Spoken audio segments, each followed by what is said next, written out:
Amado Padre, que estás en los cielos, Señor, muy agradecidos nos postramos aquí en esta noche, reconociendo que tú eres la fuente de todo poder, de todo amor y de toda misericordia.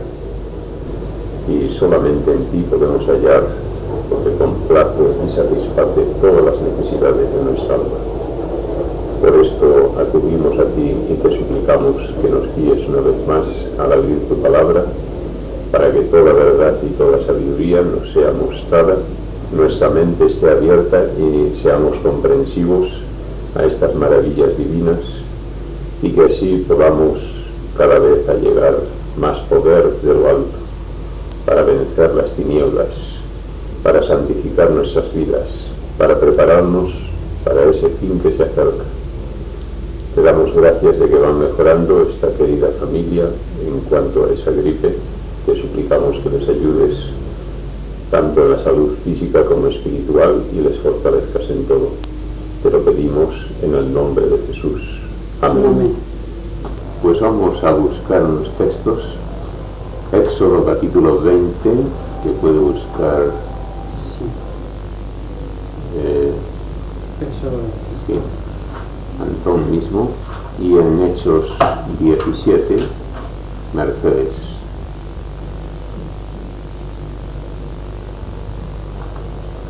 Ya lo tengo,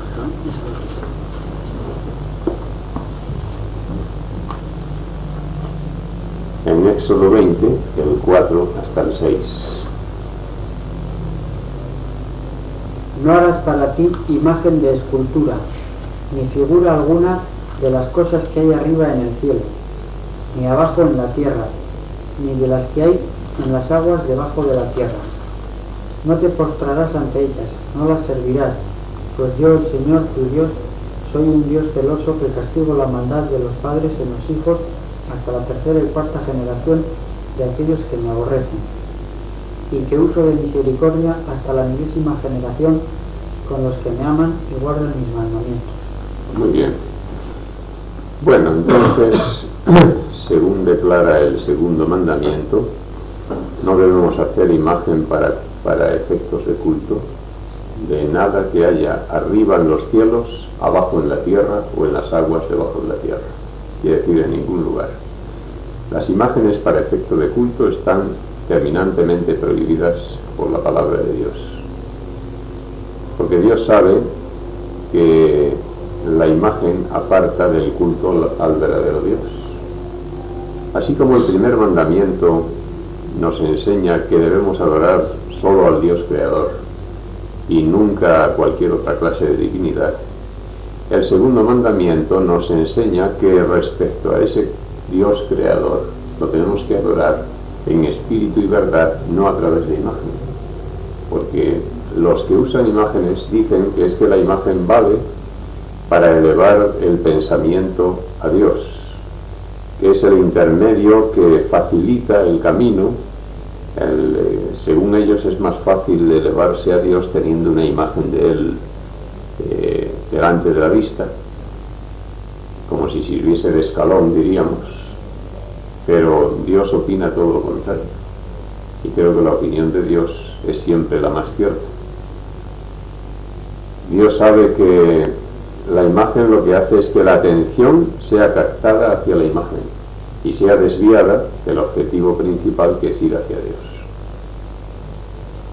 Así que hay esas dos opiniones: la opinión de los que dicen que la imagen sirve de auxiliar y la opinión de Dios que dice que la imagen estorba. Y entonces creo que está claro: imágenes de lo que hay arriba en los cielos. ¿Qué hay arriba en los cielos? Pues está el Padre y el Hijo y los ángeles y seres que fueron llevados allí, que algún día estudiaremos. O sea que hay seres de ninguno de los cuales es lícito que se haga imagen alguna para culto. Y abajo en la tierra o en las aguas debajo de la tierra, pues cualquier otra cosa que se use para culto es pecado. Naturalmente este mandamiento no prohíbe las imágenes cuando no son dedicadas al culto. A mí me decía una vez un católico, dice, pues usted, si dice que no hay que hacer imágenes, usted es idólatra, porque aquí veo que usted tiene un cuadro. Tenía yo encima de la mesa el cuadro con la fotografía de mi esposa. Y dice, esto es una imagen de algo que hay aquí en la tierra. Claro, yo lo dije, la Biblia dice, no harás imagen, no te inclinarás a ellas, no te postrarás. O sea que está prohibido la imagen para objeto de culto, no con otros objetos. Porque entonces no podía yo llevar mi documento de identidad, porque ahí está mi fotografía y es imagen de algo que hay en la tierra. A una nena chiquitina no se le podía dar una muñeca porque es imagen de algo que hay en la tierra. No podíamos tener fotografías, en fin. Esa aplicación es absurda. No es eso lo que Dios prohíbe. Dios prohíbe imágenes para efecto de culto. Y por tanto, todas aquellas imágenes que están hechas ya por la experiencia y consagradas por la práctica a efecto de culto, no debemos tenerlas. No debemos tener esos crucifijos o esos corazones de Jesús o esas vírgenes o cualquier figura que la práctica y la experiencia de las gentes ha consagrado ya por el uso para efectos de culto. Aunque no los adorásemos, no sería bueno tenerlos por el peligro de que, aunque nosotros no lo adoremos, no dé un buen testimonio si alguien los ve. Así que este es el motivo por el cual no debemos tener esa clase de imágenes. No es lícito, por lo tanto, que llevemos una cadenita con una medalla de San Antonio, de Santa Úrsula o de cualquier santo o cualquier objeto de devoción. Esto no debe ser usado nunca por un cristiano, porque el cristiano debe tener su culto dedicado plenamente a la divinidad, sin figuras humanas. El hombre, aun el artista mejor, es muy deficiente para saber plasmar en imagen la figura del Dios verdadero. Y siempre que intente hacerlo hará una caricatura más o menos ridícula de lo que es el Dios verdadero. Bueno, pues ahora vamos a leer en Hechos 17, el 29 y 30.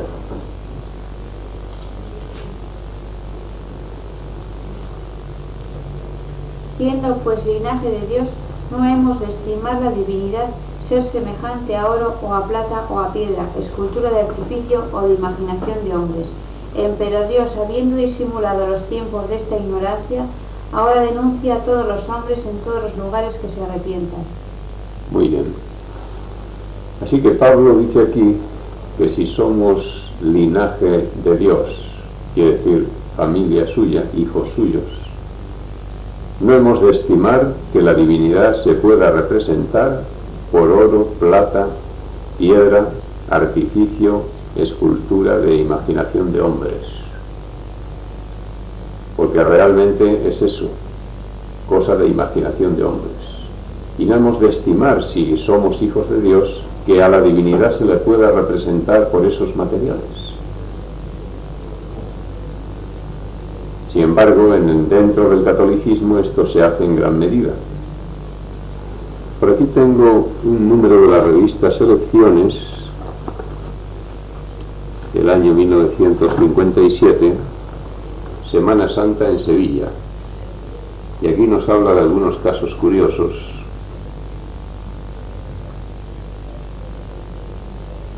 El cachorro. Cuéntase que este fue el apodo que llevó un célebre bandolero gitano. Le explican a uno que el escultor a quien se encomendó la talla de la imagen acertó a presenciar la muerte del bandido ultimado de una puñalada y bosquejó las facciones de aquel rostro agonizante. Terminada la talla, el pueblo reconoció en ella al cachorro, y ese sobrenombre del gitano es el que a la imagen se da desde entonces, aun en la prensa y en las reuniones eclesiásticas. O sea que a este escultor le encargan la talla de una imagen. Él va buscando algo en que inspirarse, porque quería hacer un rostro que expresase dolor, el dolor cuando Jesús estaba en el tormento de la crucifixión. Y este hombre pues iba mirando por la calle rostros figuras, algo que le inspirase para formar esa imagen lo más adecuadamente posible. Cuando ve una vez un tumulto callejero, personas que se arremolinan en un lugar, se asoma por curiosidad a ver qué pasa y ve un hombre tirado en el suelo en un charco de sangre.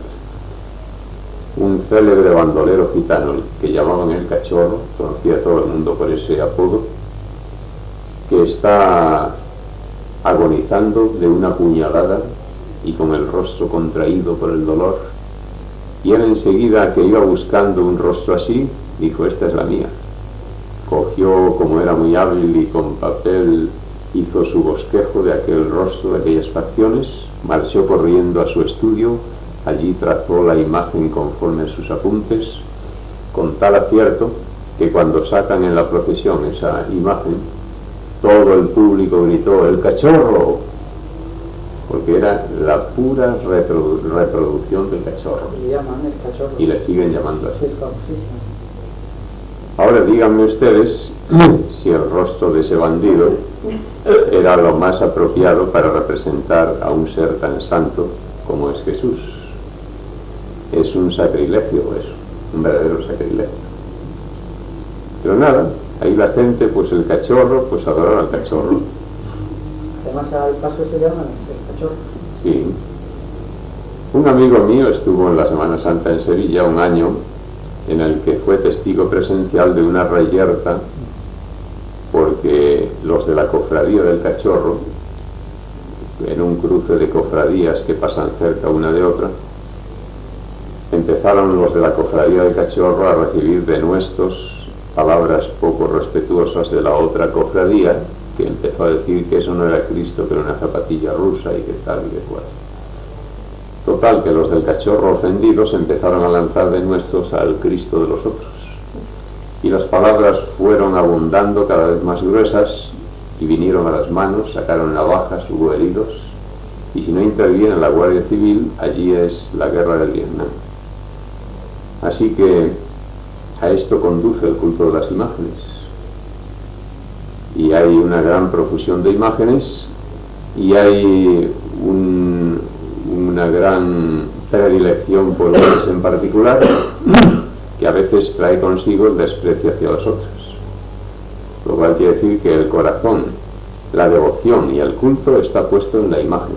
Pues si estuviese en lo que la imagen representa, daría lo mismo una que otra, porque sería el medio, como dicen, para ir al original. Pero no hay tal cosa, se tiene la devoción y el corazón y la pasión puesta en la imagen, y se matan por una imagen y son capaces de pelar vivo a la otra. Hay como un partidismo, como aquellos que son hinchas del Real Madrid y van contra el Barcelona o por el estilo, algo así. Aquí en este artículo que habla de la Semana Santa en Sevilla vienen algunas cosas más. En Sevilla las gentes acomodadas en las sillas que se alinean a lo largo de las aceras presencian el paso de las procesiones, al par que mondan naranjas, devoran bocadillos, discuten o chismorrean y escapan de rato en rato a la taberna en busca de unas cañas. Esto es devoción.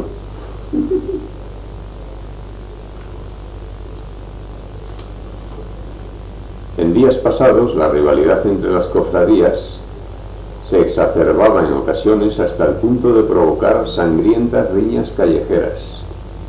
Los nazarenos cambiaban cirios por estacas, rompían cráneos en vez de murmurar oraciones. Actualmente esas disputas se dirimen ante los tribunales.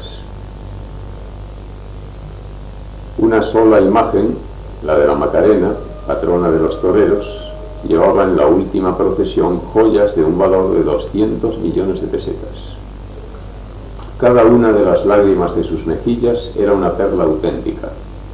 En los cofres de las hermandades se encuentran tesoros en piedras y metales preciosos legados por los cofrades o sus esposas, que harían las delicias de un avaro.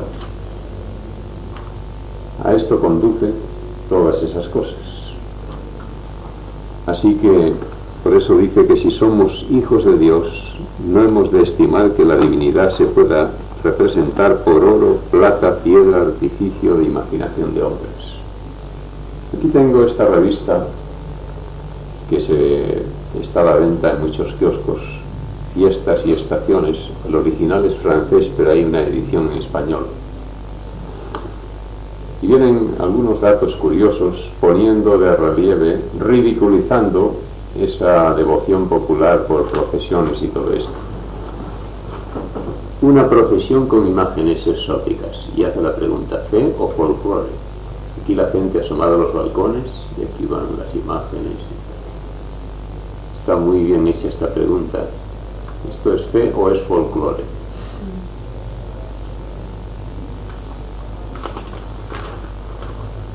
Las estampitas piadosas y sus mensajes, religión o caricatura.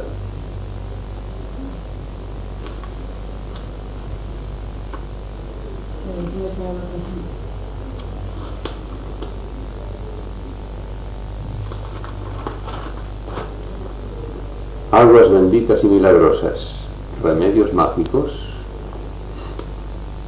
cosa de magia, desde luego. Cirios, rosarios, novenas, trucos infalibles.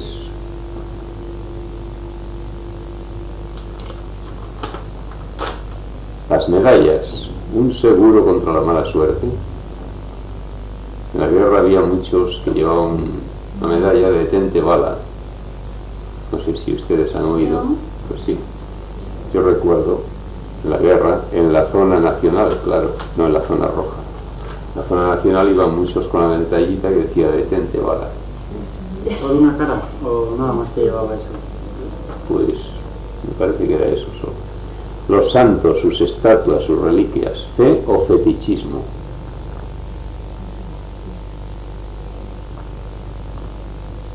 Así que aquí pone de relieve el absurdo de todas esas. Y lo de Santiago, que se dan de cabeza con las piedras, yo no lo he visto nunca, pero me han contado. Este año que hacía un santo compostelano. ¿Así? ¿No sabes las colas que hay tremendas?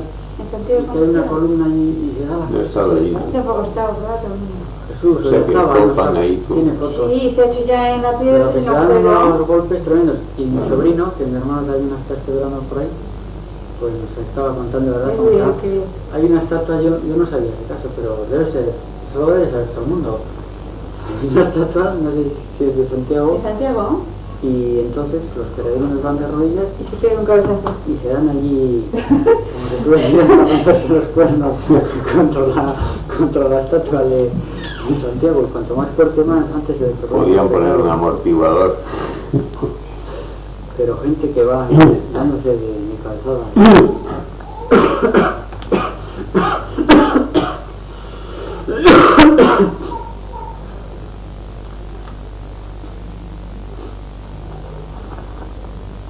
Y el caso es que eso se consigue, porque en los organismos oficiales se dice que no se veneran las imágenes, pero los que lo aceptan, ¿verdad?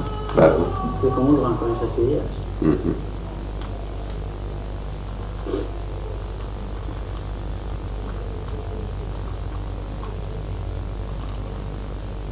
Había reunión abajo cuando has subido. Sí, Había mucha gente, pues sí, en el portal había allí todo un grupo de personas. como 20 o así, más. Quizás llegarían a los 20. Había reunión de la escalera, Así. a los gastos y la comunidad y todo eso. Día del EPO siempre, el presidente. Así. Yo lo que tuvo que... Hasta que le toque a ser presidente. Ya fui Así. un año ya... ¿Y qué es lo que hace el presidente? Porque a mí me han hecho presidente ahora este año y Bueno, si tiene un administrador no pasa nada. hay un administrador. No, pues no, el presidente no hace nada. Más que representar a la comunidad en algún sitio que no. Pero en el caso nuestro creo que éramos presidentes y administradores. Ajá. No se da sus cuentas y todo. Un frasco de hoy y todo eso. Muy bien. Así que no hemos de estimar que se pueda representar la divinidad de esa forma. Pero dice, empero Dios, habiendo disimulado los tiempos de esta ignorancia, ahora denuncia a todos los hombres que se arrepientan. Al decir aquí que Dios ha disimulado los tiempos de esta ignorancia, nos da a comprender que Dios no nos va a pedir cuentas cuando con buena voluntad hicimos lo que sabíamos creyendo que hacíamos bien.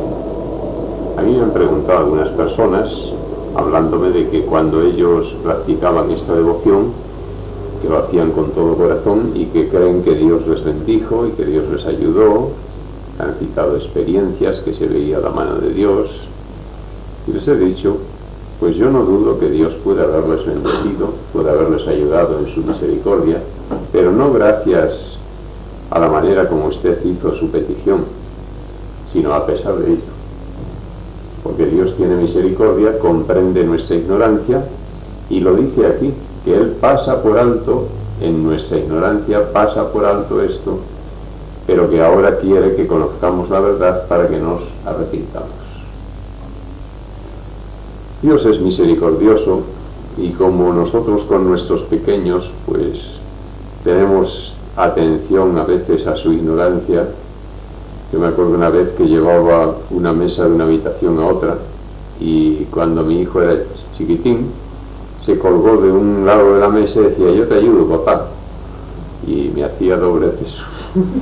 Pero yo vi su buena voluntad de colaborar y le dejé. No le dije, quita que me estorbas, no, porque yo no quise malograr ese buen espíritu de ayuda, y le dejé que se colgase y me ayudase a llevar la mesa. Pues Dios hace con nosotros a veces así. Somos ignorantes, creemos que estamos haciendo bien y nos bendice, pero como le dije a esa persona, no gracias a la manera como usted hizo la oración, sino a pesar de ello. Pero naturalmente ahora, si Dios nos muestra la verdad, no es para que prosigamos ese camino en el error y en las tinieblas, sino para que nos apartemos de lo que es incorrecto. Y aquí leo yo en Romanos, en el capítulo 1, del 21 al 23, porque habiendo conocido a Dios, no le glorificaron como a Dios, ni dieron gracias.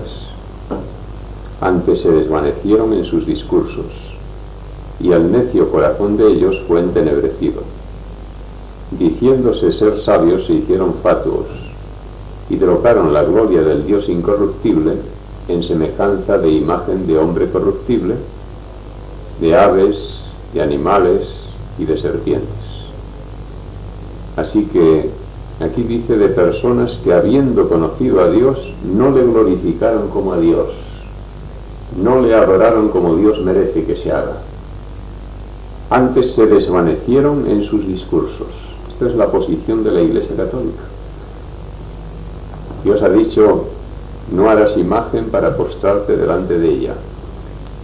Y dar gloria a Dios es adorarle sin esa clase de imágenes. Es como Dios quiere. Pero dice que habiendo conocido a Dios, no le glorificaron como a Dios. Se desvanecieron en sus discursos, diciendo, la imagen no es un estorbo, la imagen sirve para adorar a Dios. Dios ha dicho que no, ellos dicen que sí, esto es desvanecerse en sus propios discursos. Y entonces trocaron la gloria del Dios incorruptible en semejanza de imagen de hombre corruptible. Y luego dice el 25, puede anotar si quiere el 25 también.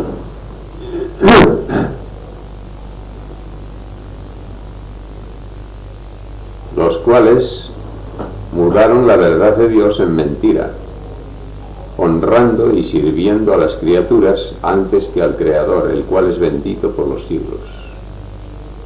Mudaron la verdad de Dios en mentira, honrando y sirviendo a las criaturas antes que al Creador. Eso es el culto de las imágenes. Se honra a las criaturas antes que al Creador, se muda la verdad en mentira.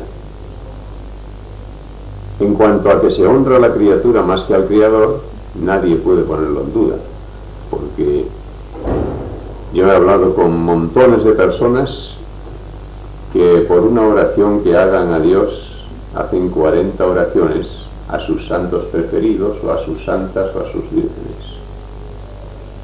Me acuerdo en Madrid hablé con una señora rusa que decía, a mí San Nicolás es al que pido siempre, yo no pido a nadie nada más que a San Nicolás. Y para otras la Virgen del Carmen, y para otras era San Cosme, o cualquier otro santo. Así que se tiene la devoción puesta en la imagen. Y la imagen es eso, como decíamos antes, fruto de imaginación de hombres. Me acuerdo que en Zaragoza tenía yo un amigo, que él tenía a su vez un amigo escultor de imaginería religiosa. Y me habló que una vez estuvo visitando el taller de su amigo y le preguntó: oye, ¿y tú en qué modelo te inspiras para las imágenes que haces?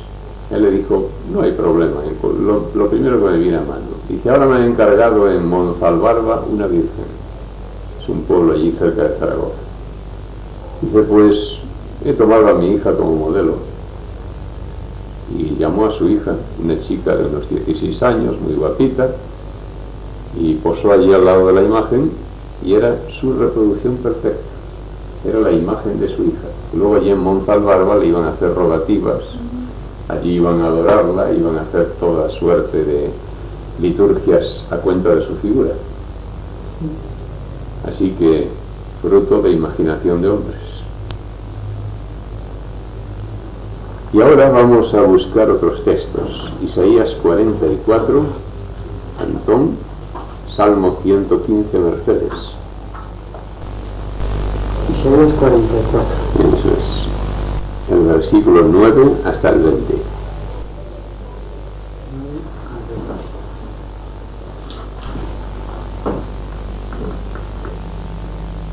Todos los forjadores de ídolos son nada, y de nada les aprovecharán esas cosas que más aman.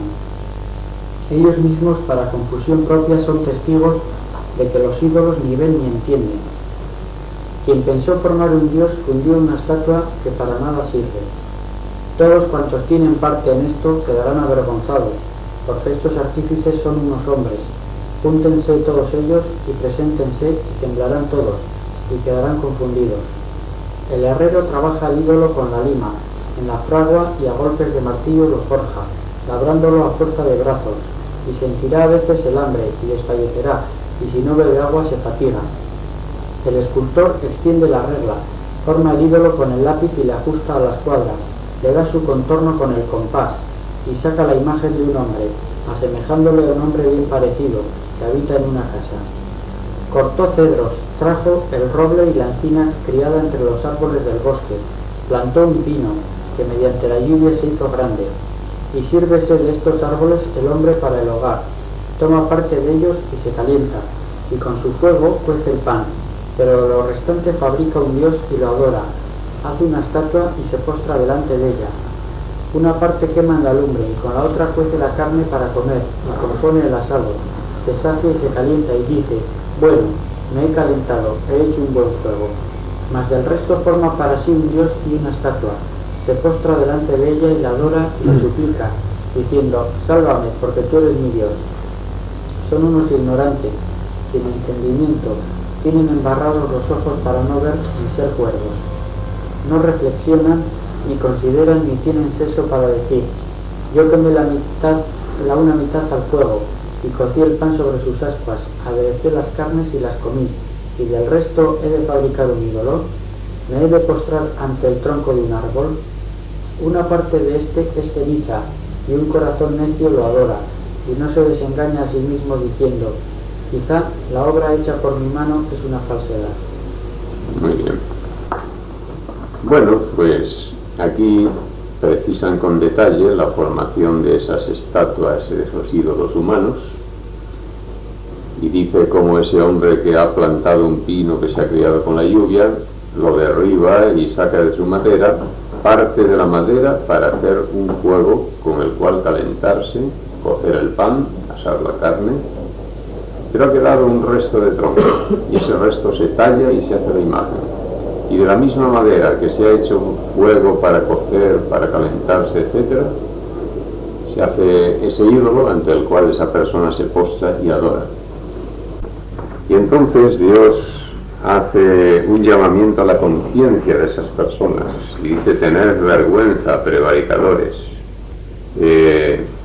¿No os dais cuenta que de la misma madera que habéis hecho el fuego y asado la carne y cocido el pan, estáis adorando esa figura? Y termina diciendo, de cenizas se apacienta, su corazón engañado le desvía, para que no libre su alma ni diga, no hay una mentira en mi mano derecha. Así que al decir aquí de cenizas se apacienta, quiere decir que se está alimentando de ceniza esa persona. La ceniza no tiene alimento. Es para dar a comprender en esta expresión que carece totalmente de virtud alguna ese culto de las imágenes.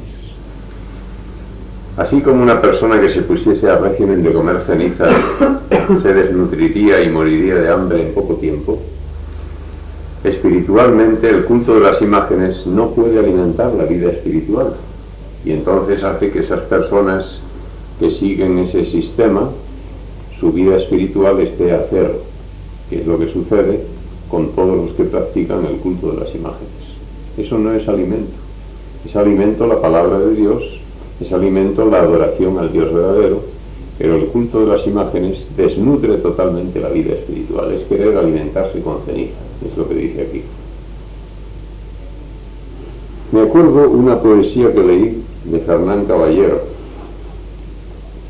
Se titula Yo te conocí, ciruelo. Se ve que en un pueblo quisieron tener una imagen de San Pedro y le compraron a un hortelano un ciruelo ya viejo que no daba fruto porque ya estaba agotado.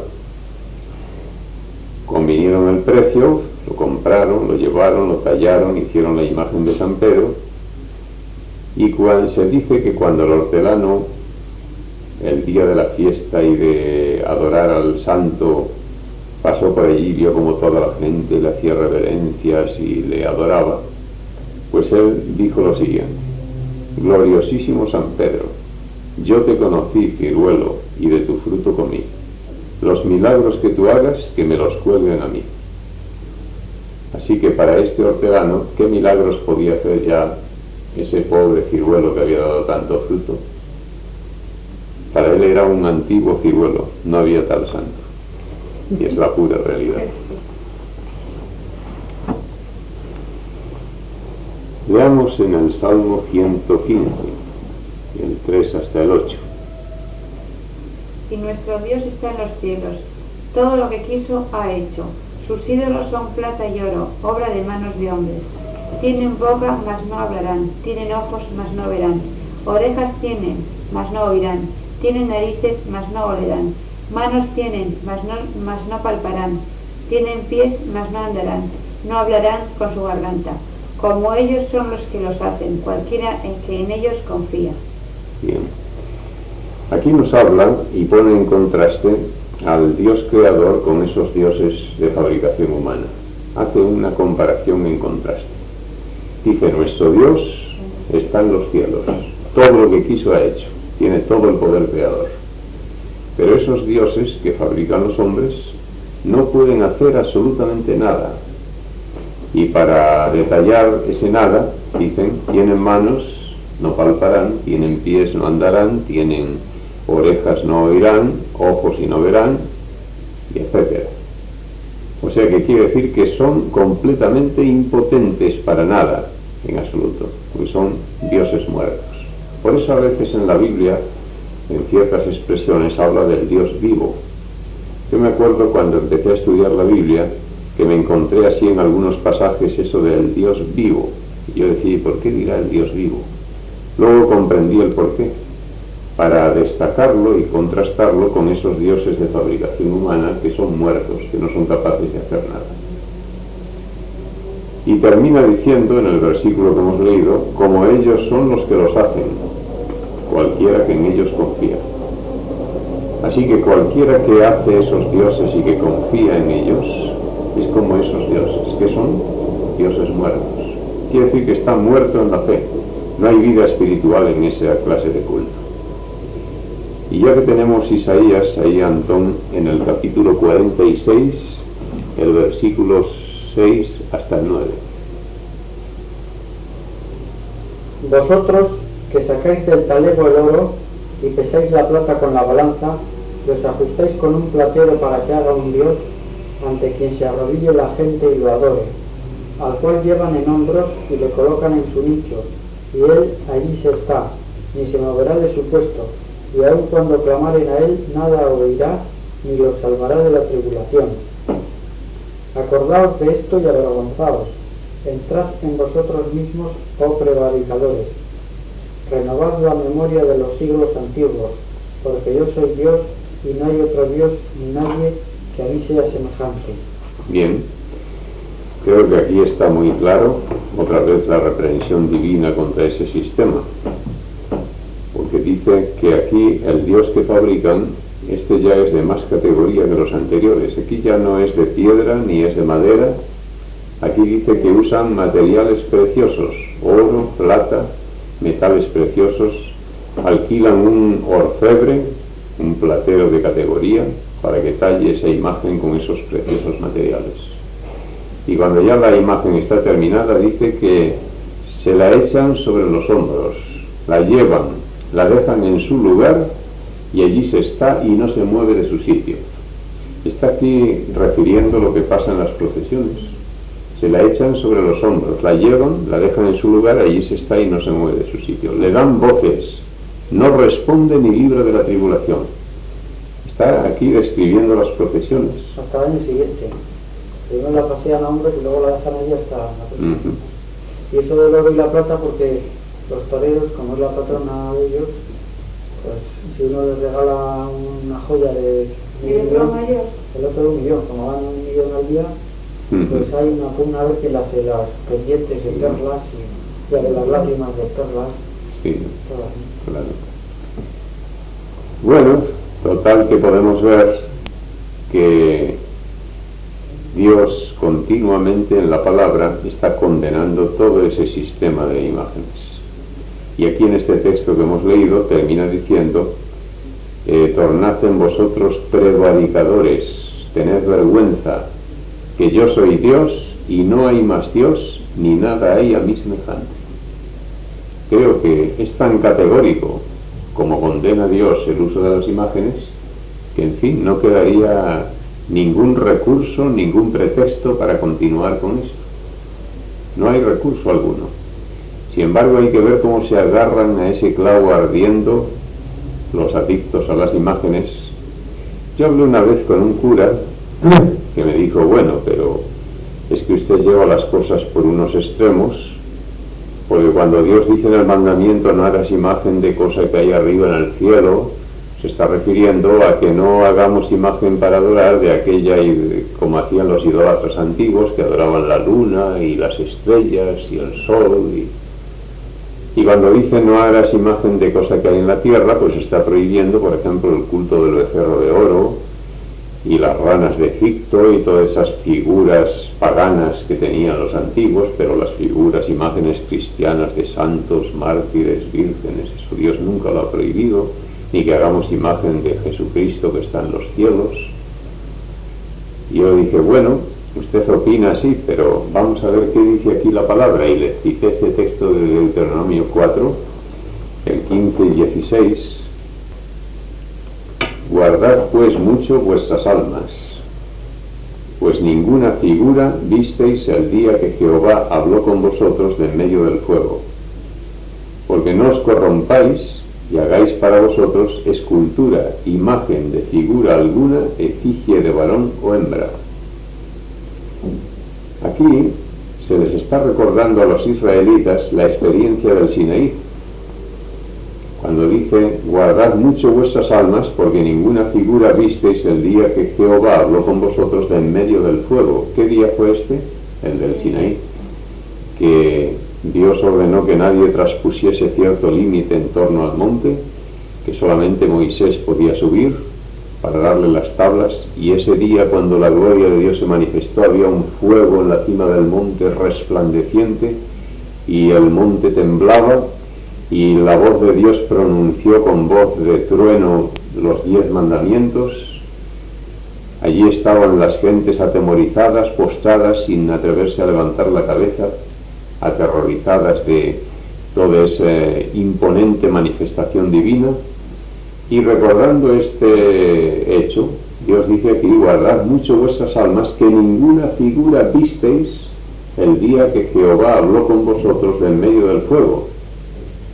Dios manifestó su voz, manifestó su gloria en ese fuego, pero no quiso manifestar figura alguna. Podía haberlo hecho si hubiese querido, no quiso hacerlo. Y aquí dice: ¿por qué?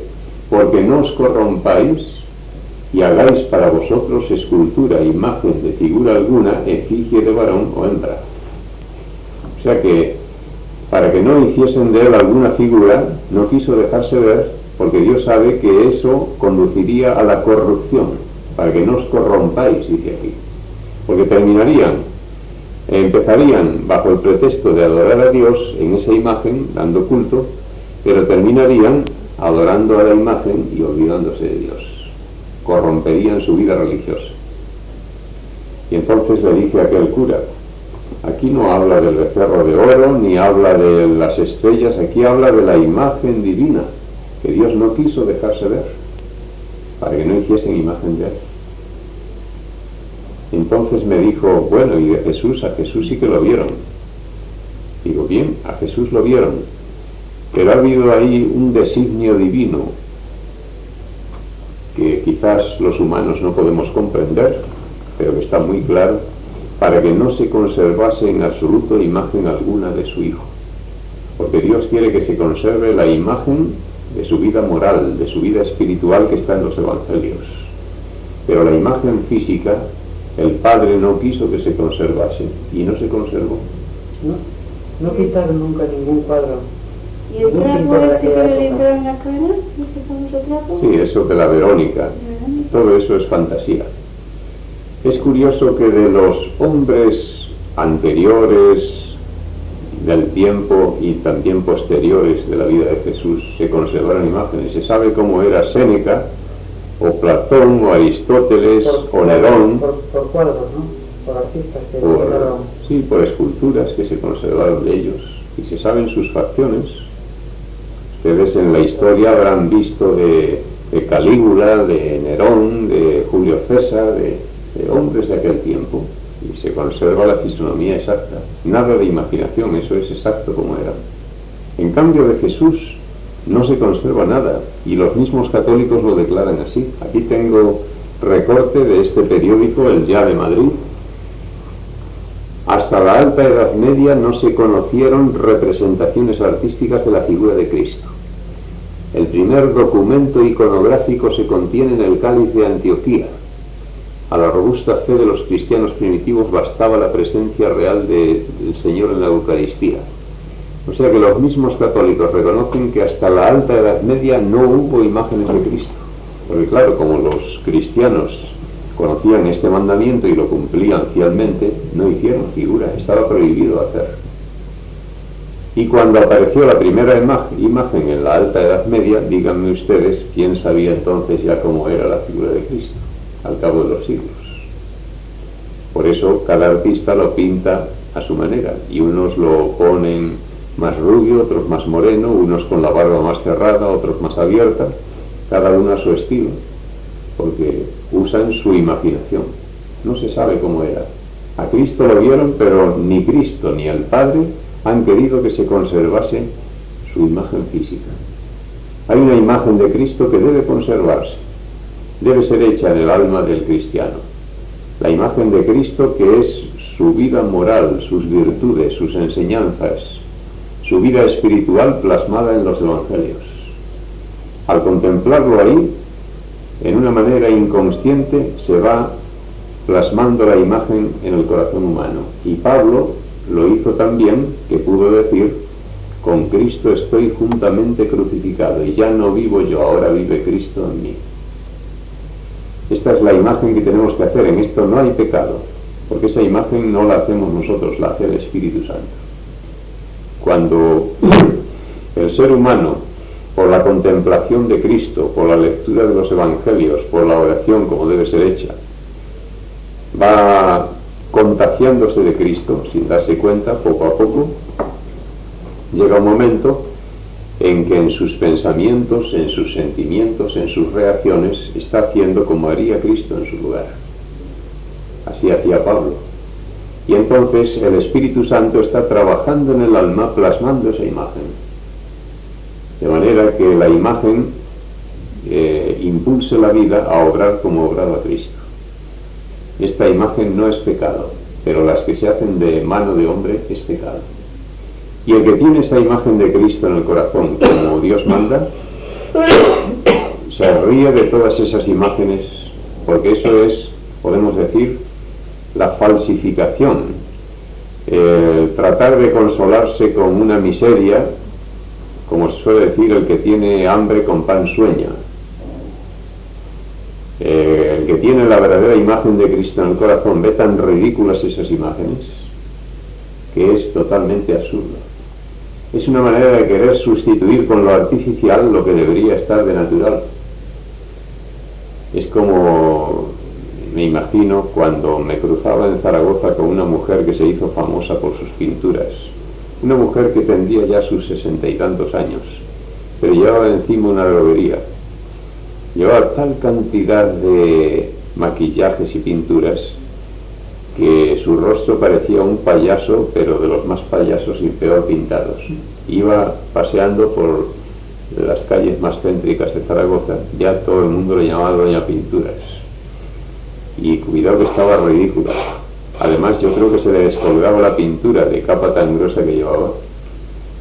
Pues una mujer que quería presumir como las jóvenes, y lo que hacía era un ridículo espantoso, porque trataba de, con cosas artificiales, imitar y sustituir lo natural.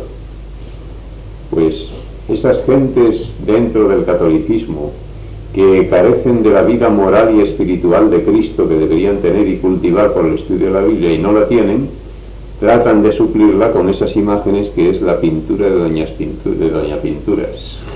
Es lo artificial, es ridículo, es absurdo, cuando podemos tener lo natural. Así que podemos comprender entonces lo bien que puede ser reproducida la imagen de Cristo si estamos contemplándole y meditando en él cada día. Me acuerdo, leí una vez una experiencia que tuvo Leonardo da Vinci. Ustedes han oído hablar de este famoso artista italiano. Le encargaron una vez un cuadro de Cristo y los apóstoles. Y él era una comunidad católica la que le encargó este cuadro. Y él fue plasmando en el lienzo la figura de cada uno de los apóstoles, la figura de Cristo, pero el cuadro no se concluía y el tiempo pasaba. Y aquellos sacerdotes que habían encargado el cuadro se pusieron a espiar un poco en el estudio del artista. Cuando él no estaba, levantaron allí un trapo que tapaba el lienzo y miraron que faltaba la figura de Judas. Pero lo miraron así varias veces, pasaron meses y que allí no aparecía la figura de Judas. Y entonces le reclamaron al pintor, le dijeron, pero bueno, ¿cuándo nos va a terminar el cuadro? Y él dijo, es que yo soy muy exigente conmigo mismo. Y lo tengo ya casi terminado, me falta la figura de Judas, pero quiero encontrar un rostro para inspirarme, un rostro que exprese la perfidia, la maldad, la degeneración, un conjunto de cosas negativas y malas en el semblante que exprese lo más realmente posible lo que sería la figura de Judas. Y he visto algunos, pero yo me exijo más, yo quiero encontrar algo más. Iba cogiendo modelos. Sí, iba cogiendo modelos. Total que no aparecía ese modelo hasta que ya algún día se ve que apareció. Y visitando en un barrio chino de ciudad una tasca, encontró allí un hombre que tenía en su cara la expresión de la vileza, de la traición, de la maldad, un rostro desfigurado que daba repulsión verlo, y pensó, este es el que me hace falta. Y fue a él, le dijo, ¿quieres venir a mi estudio? Te pagaré bien si posas de modelo. Le pagaba el doble que la primera vez, ¿no? Por pasar por... Y allí se puso a posar en el estudio y tomó en el lienzo todos los datos que necesitaba, y al irle a pagar aquel se le quedó así riendo y mirando y decía: pagáis mejor a Judas que a Jesús. Pero ¿cómo? ¿Que pago mejor? ¿Qué quieres decir con esto? Que sí, yo fui el modelo para cuando pintó la figura de Jesús hace algún tiempo. Y Leonardo da Vinci dice que se le cayó el alma a los pies. Dice: pero desgraciado, pero ¿cómo has caído para llegar a esta situación? Era, cuando pintó la figura de Cristo, era cantante del coro de la iglesia, era un joven con una mirada angelical, con un rostro que valía muy bien para expresar a Jesús. Pero según le contó después este hombre, fue cayendo por el camino de los vicios, de la maldad, en esos bajos fondos de la vida podrida, se fue degenerando, y como suelen decir que la cara es el espejo del alma, se fue plasmando en su rostro todo eso malo, todo lo podrido de su ambiente, y sirvió para representar a Judas, el que había representado a Cristo. Pues así podemos comprender que en nuestra vida hay una imagen que recuperar. Dios nos hizo a imagen y semejanza suya. Éramos como ese joven. El pecado ha venido degenerando la humanidad y hoy hay una imagen moral en las personas que se parece más al diablo que a Dios. La imagen moral del mundo es diabólica. Se busca el mal, se hace lo malo. Pero ha venido Cristo. Dios ha enviado a su Hijo para que a través de la imagen del Hijo se infunda esta imagen en nosotros y se recupere y el hombre venga otra vez a ser a imagen y semejanza de Dios. Pero eso no se consigue con imágenes de escultores. Tiene que ser la imagen de Cristo reproducida en el alma por el estudio de la vida de Cristo y su contemplación y la oración. Entonces se reproduce, nos regeneramos y se llega a reproducir la verdadera imagen que un día nos hará ser aptos para vivir en el reino de los cielos. Bueno, pues hoy vamos a dejar el estudio en este punto de las imágenes para tocar una segunda parte del segundo mandamiento la próxima semana. Mejor dicho, el miércoles. El miércoles, sí. Así que el miércoles vamos a tocar la segunda parte que atañe al culto a los ángeles, a los santos y a la Virgen, que es, podemos decir, un capítulo dentro de este estudio. No, pero no es esto. Estas son las imágenes. Las imágenes, sí. Eso lo hace un estudio aparte porque es lo que abunda en... Sí. Realmente son todas las imágenes esas. Sí. San Jerónimo bendito y todo esto. Bueno, es que la gente, aparte de las imágenes, cree que a la Virgen hay que adorarla. Sí. Cree que hay que adorar a los santos, aunque al culto le llaman culto de Dulía a la Virgen, porque la tría es el culto, dicen, a Dios, y a la Virgen hiperdulía, y a los santos dulía. Le han hecho ahí un jueguecito de palabras, porque claro, como serían acusados de idolatría si se le diese el culto que se da a Dios, se diese por ejemplo a San Pedro, entonces usando de trampas como hacían los judíos, han hecho que aparentemente, teóricamente, no se dé a San Pedro el culto que se da a Dios, y dicen que el culto a la divinidad se llama latría. El culto entonces a los santos se llama dulía, según ellos. ¿Y qué quiere decir tría y dulía? Pues no me acuerdo ahora la etimología que tienen, pero así lo tienen ellos establecido dentro de la liturgia católica. Y a la Virgen más que a los santos, pero no tanto como a Dios, dicen hiperdulía. Pero todo es un juego de palabras para adorar a esas figuras bajo esos títulos y que no les puedan acusar de ser idólatras. Y vamos a hacer un estudio completo, porque esto hay ahí materia que aclarar, cómo la Biblia prohíbe el culto a los santos, a los ángeles y a las vírgenes. Está muy claramente en la Biblia prohibido totalmente. Sí, porque la costumbre de la Virgen fue un medio para realizar un plan. Claro, Además, yo siempre digo, naturalmente. lo que yo siempre había creído cuando el despido de Adán y Eva de Edén, que la promesa que le hicieron fue que una mujer aplastaría la serpiente. Y resulta que leyendo esta historia toda la Biblia me he enterado de que la promesa fue de que el Redentor nacería de mujer. Claro. Si yo siempre había visto la imagen de la Virgen aplastarme la cabeza.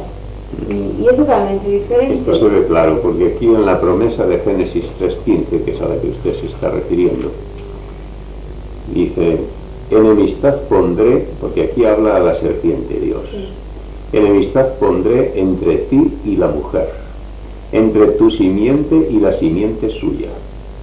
Esta te herirá en la cabeza y tú le herirás en el calcañar. Así que aquí quiere decir que habría, así como el pecado produjo una corriente de amistad con el mal, porque Adán y Eva, cuando estaban en la pureza del Edén, ellos no tenían ninguna familiaridad ni amistad con el mal. Pero ahora, al ceder a la tentación, esto producía un aflujo de corriente hacia el mal. Y entonces empezarían a simpatizar con el mal, y esto está claro. La humanidad, hay una corriente poderosa que le lleva por el camino del mal. Pero Dios aquí, en esta promesa, crearía una contracorriente para crear enemistad contra el mal, a través de la simiente de la mujer. Ahora, ¿quién es la simiente de la mujer? Pues aquí podemos verlo, por ejemplo, en el libro de Gálatas. Aparece en este versículo, Gálatas 3, creo que es el 29. A Abraham fueron hechas las promesas y a su simiente. No dice a las simientes como de muchos, sino como de uno, y a tu simiente, la cual es Cristo. Y si vosotros sois de Cristo, ciertamente la simiente de Abraham sois, y conforme a la promesa los herederos. Así que la simiente heriría a la serpiente en la cabeza, la serpiente heriría a la simiente de la mujer en el calcañar. ¿Y eso qué significa? La herida, sí, eso es, sí. La herida en el talón puede ser dolorosa, pero no es mortal.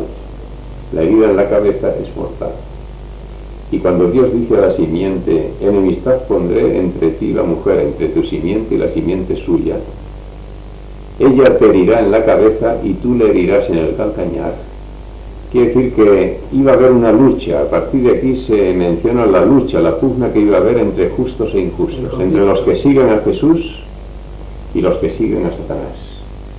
Y entonces, por parte de los que siguen a Satanás, iban a herir a los otros, y ha habido heridas a través de los siglos, las persecuciones religiosas.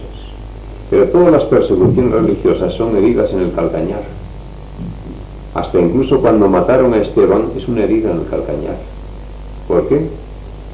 Porque aunque parece mortal, lo es de momento, porque Esteban resucitará y su vida eterna no queda afectada por eso.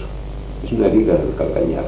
Aunque Caín mató a Abel, es una herida en el calcañar, porque Abel se levantará al fin de los tiempos. Su vida eterna no quedó afectada por esa muerte. Así que ha sido una herida no mortal desde el punto de vista de los efectos eternos. En cambio, la herida que va a recibir Satanás y su simiente es mortal, porque quedarán destruidos por los siglos de los siglos en el lago de fuego. Así que aquí está el conflicto secular, a través de todos los tiempos, entre el bien y el mal, entre los que siguen a la serpiente o entre los que siguen a la simiente de la mujer. Así que estaba ya, podemos decir, el Evangelio en embrión, en este versículo. A poco de pecar Adán y Eva, Dios ya les da el Evangelio en germen, lo que algunos teólogos llaman el protoevangelio en este versículo. Pero en esa referencia a la mujer, ¿es a la Virgen o a la...? La mujer en la Biblia es la Iglesia. Por eso. ¿Y qué nos iba a enseñar ahora en el libro? ¿No has sacado algo como para enseñarnos? ¿En este? Sí. No. ¿Cuándo acababa el...? Sí, era en este otro lo que iba a sacar. Estaba pensando, pero no. ¿Cómo? Esteban fue el primer mártir de la iglesia cristiana, al que apedrearon. Estaba San Pablo allí presente, Sí, recogiendo la ropa. en el libro de los Hechos.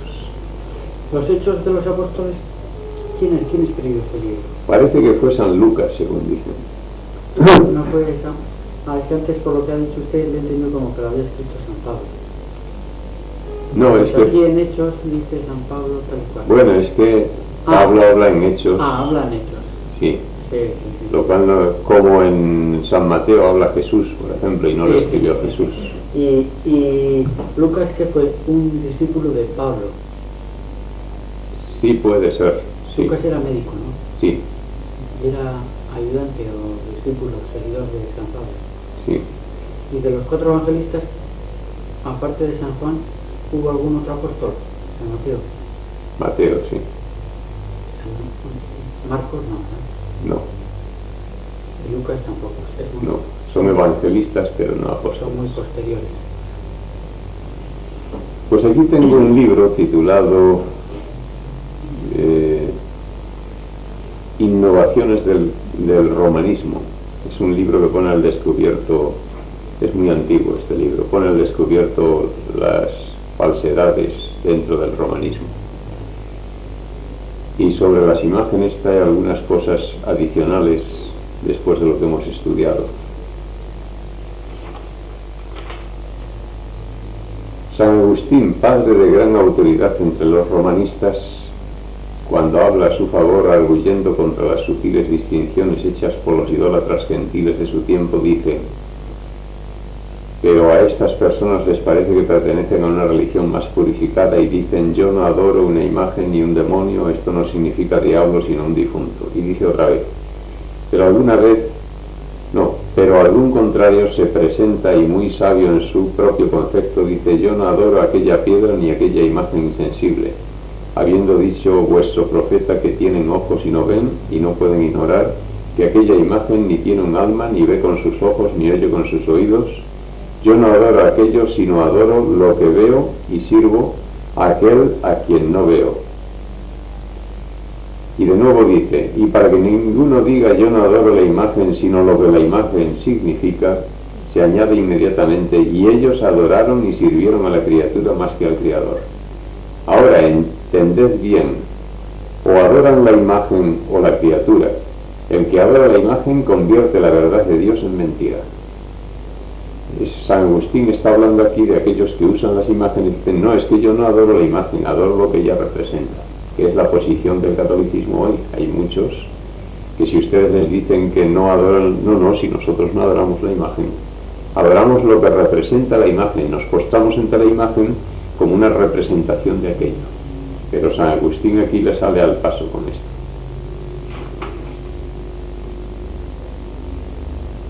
Lactancio, elocuente padre latino llamado el Cicerón cristiano, que escribió al fin del tercer siglo, que sin duda alguna donde hay una imagen no hay religión.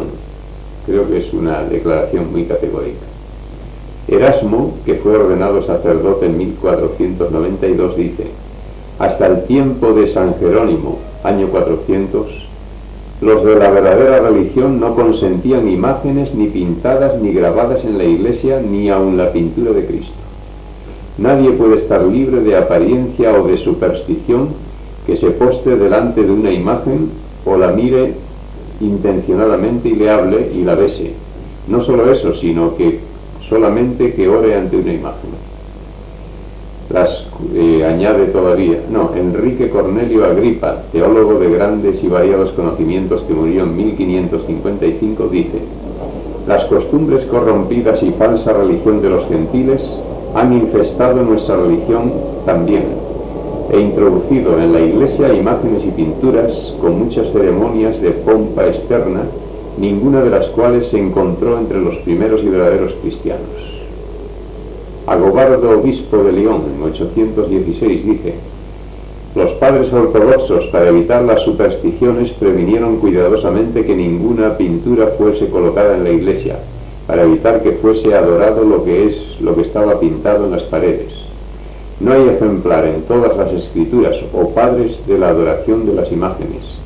Ellas deben ser empleadas como un ornamento para agradar a la vista, no para instruir al pueblo. Y aquí tenemos el canon 36 del Concilio de Elvira o Eliberis en 305, decretó que en las iglesias no hubiera pinturas para evitar que fuese adorado lo que estaba pintado en las paredes. Este congreso de Elvira o Eliberis abolió las imágenes totalmente, pero luego hubo otro que las volvió a poner. León III publicó un edicto mandando que las imágenes fueran quitadas de las iglesias y lugares sagrados, y fueran rotas o echadas a las llamas, amenazando con castigos a los que desobedecieron estas órdenes. Constantino V, a quien los adoradores de imágenes por mofa dieron el nombre de Coprónimo, siguió los pasos de su padre. En 754 reunió otro concilio en el mismo lugar al que asistieron 388 obispos, que ordenaron que fuesen quitadas absolutamente todas las imágenes o pinturas de toda iglesia.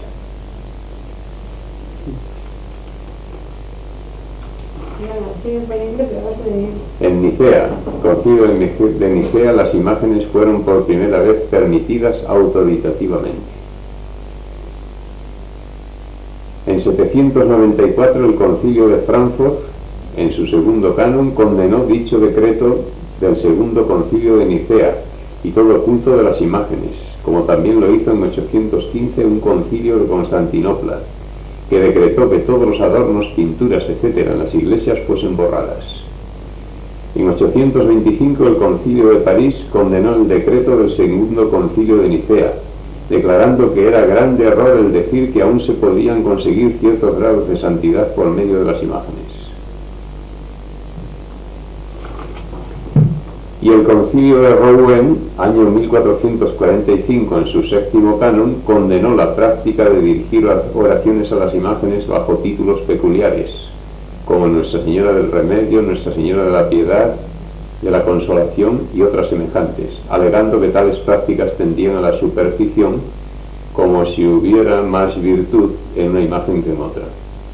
Quedó para el concilio de Trento, en la 25ª sesión, año 1563, confirmar y para Roma dar su autoritativa sanción al culto de las imágenes y su uso en las iglesias como parte del culto religioso de los cristianos. Así que después de tanto condenar las imágenes, el concilio de Trento declara que deben estar las imágenes y se pone ya autoritativa y definitivamente. ¿Y en qué año es el concilio de Trento? 1563.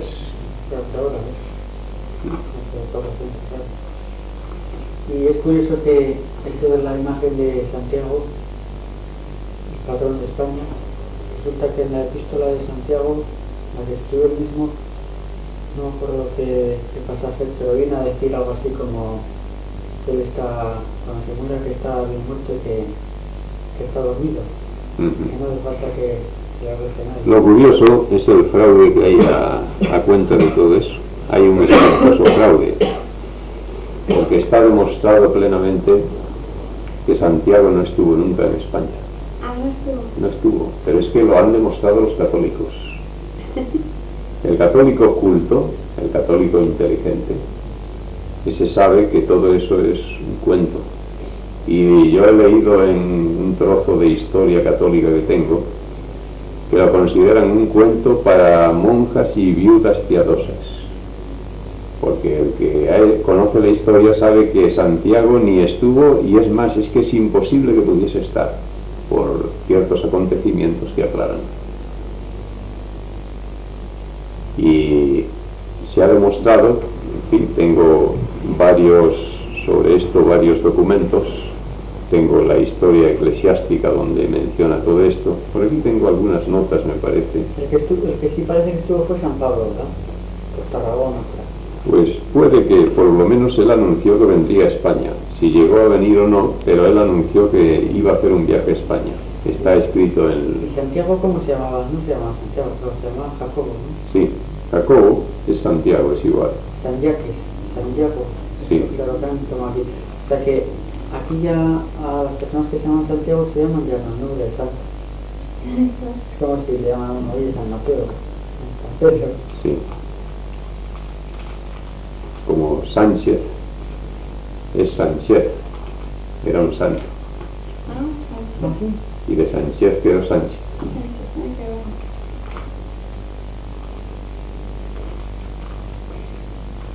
Pues el marido de mi prima, que se llama Saturio, y como luego se llama Saturio y se llama Santiago.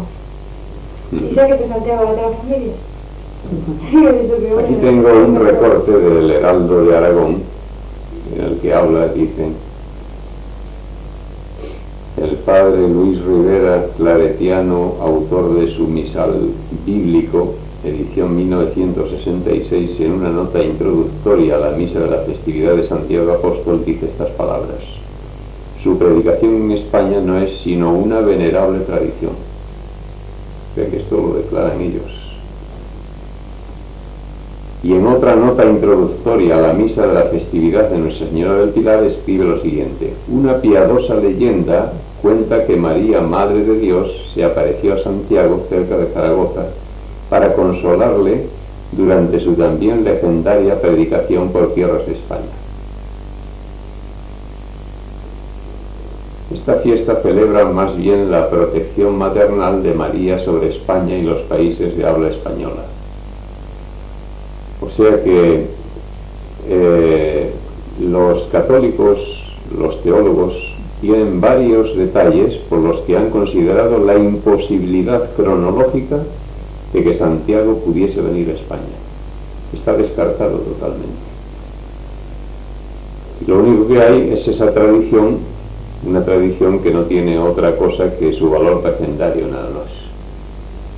Pero resulta que el culto a la Virgen del Pilar tiene su apoyo en Santiago, en que estuvo en España, porque, como dicen ellos, se retiraba por las orillas del Ebro, venía de Galicia, de donde había tenido poco éxito, iba desanimado, y dicen que le apareció la Virgen del Pilar y le dijo que sobre esa piedra, sobre ese pilar, había que edificar un templo, y ahí se edificó el templo del Pilar. Y resulta que Santiago no ha estado en España, entonces todo el pilar se... Luego volvió, Santiago volvió a Matamoros, ¿no? Eso dice. Yo estaba blanco y la espada se vio allí. Ahí le ponen lanza y espada. Santiago Matamoros. Así que saben que todo eso es una fábula, pero siguen manteniendo el templo de Santiago y la ofrenda del apóstol cada año, y va allí el rey de España a presentar la ofrenda del apóstol. Es una mentira todo eso. Es que descubrió un campo lleno de estrellas, de lucecitas, donde estaban cerrados. Por eso llaman campo estrella. Así que es un fraude todo eso, un completo fraude. Como lo es todo. Como lo es todo. Como lo de una cosa a mí que me impresionó, que me ha dejado, lo de que al caer la monedita. Ahí, ¿cómo te gusta? El cepillo iba el alma volando del purgatorio. Esa le iba el alma del cielo. En la Edad Media, como cuando inventó lo del purgatorio. Si estás aquí 100 rupias de al echar la moneda la con las 100, piedras. la centésima. No, con Pero las le decía, piedras. bueno, sí, que mi tío está en el purgatorio. Y quiero que vaya a decirle, bueno, tienes que echar 100 monedas aquí. Y digo, bueno, sí, yo las voy a hacer, pero ¿cuándo sé cuándo? Cuando va? haga el ruido. Pero bueno, cuando la última clac, así, ya sale el alma volando, y yo, el tío estaba allí echando, una. Y eso lo hacían los frailes, pero Hacer por el cielo. la Iglesia Católica hacía... A mi suegro, conocen al pastor Bois, al padre de mi esposa, le sucedió un caso curioso por tierras de Lérida. Él, cuando era joven, iba por allí predicando el Evangelio y visitó por una zona que llaman de las Masías, que son unos caseríos, por Aitona, por Serós, por Fraga, y resulta que se encontró con una multitud de casas a donde él llamó para predicar el Evangelio, y le dijeron: nosotros no necesitamos, ya hemos comprado una parcela en el cielo. Y él, claro, las primeras casas, ya cuando se repitió el asunto, pues ya inquirió más y preguntó: pero bueno, ¿me quiere usted explicar qué es eso de la parcela en el cielo que me han dicho ya en otras casas? Dice: pues eso es real. Dice Mosén, no me acuerdo qué nombre, allí llaman Mosén a los curas.